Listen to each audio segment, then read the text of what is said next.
Ya, jadi di antara mereka yang sekarang ini sudah vonis atau menjalani hukuman, mereka hanya tahu nama saja, tetapi tidak tahu dengan jelas tempat tinggalnya di mana, kemudian nama lengkapnya ini siapa.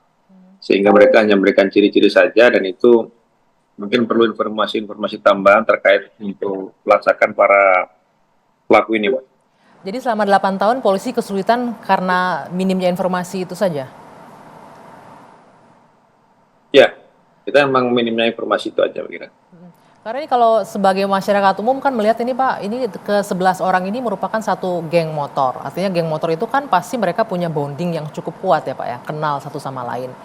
Apakah memang benar-benar polisi percaya saja dengan pernyataan terdakwa atau pelaku lainnya yang menyebutkan nggak kenal, nggak tahu di mana, nggak tahu identitas aslinya? Sebetulnya mungkin kita juga tidak percaya begitu saja, namun tentu dari informasi-informasi yang mereka sampaikan itu kan kita sudah menurunkan tim ke lapangan pada saat memang dulu kasus ini diungkap. Namun mungkin ada kesulitan dari penyidik untuk mengungkap identitas yang sebenarnya daripada para pelaku yang sekarang belum tertangkap ini, Pak. Tapi lokasinya sudah diketahui. Kalau kita lihat kan di DPO yang diterbitkan oleh Polda Jabar diketahui lokasinya ya Pak ya? Ya, Asalnya. kebetulan waktu itu memang sudah dilakukan pelacakan, namun dari yang bersangkutan memang itu tidak ditemukan di rumahnya. Oke. Pak, ada satu poin lagi yang harus kami klarifikasi karena ini sangat santer sekali didiskusikan di publik bahwa salah satu hal yang menyebabkan sulitnya mengungkap 3 pelaku lainnya adalah karena adanya dugaan di antara pelaku adalah anak dari aparat. Apakah benar demikian Pak? Kami butuh klarifikasi di sini.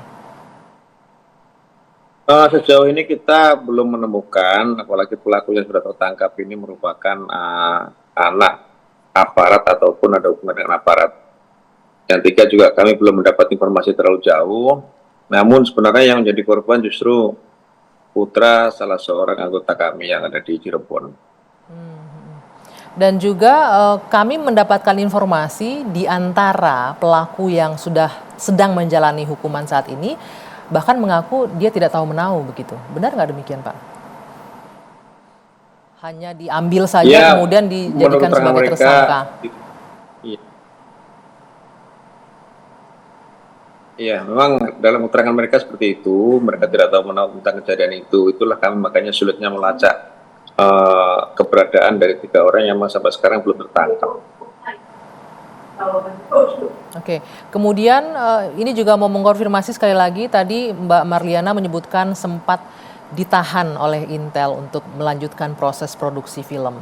Benarkah demikian dan mengapa alasannya?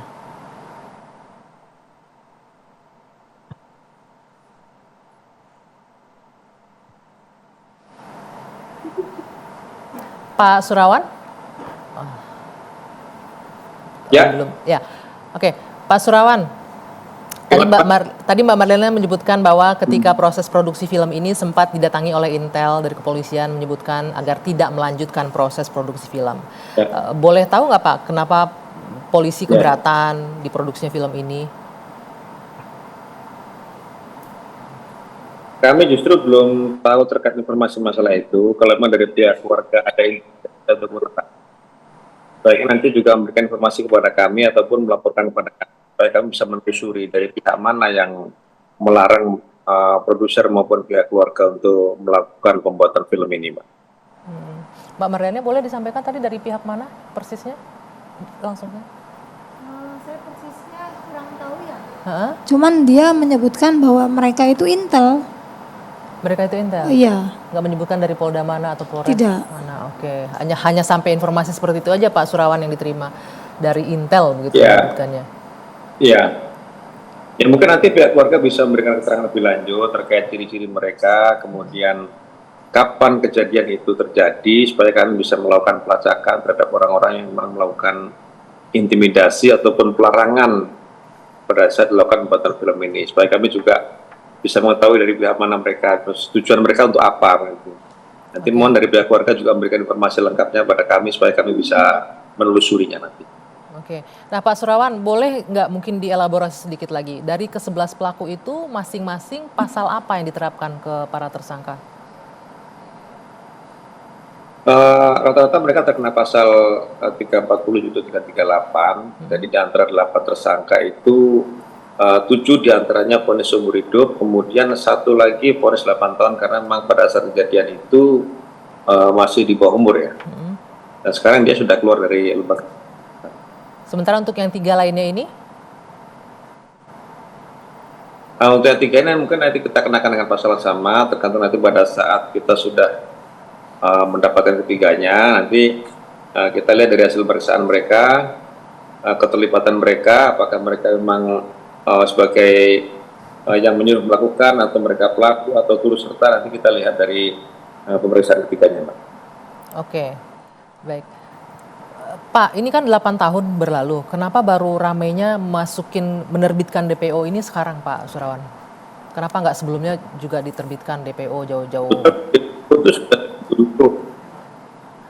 So, DPO sudah ada dari dulu itu untuk DPO-nya.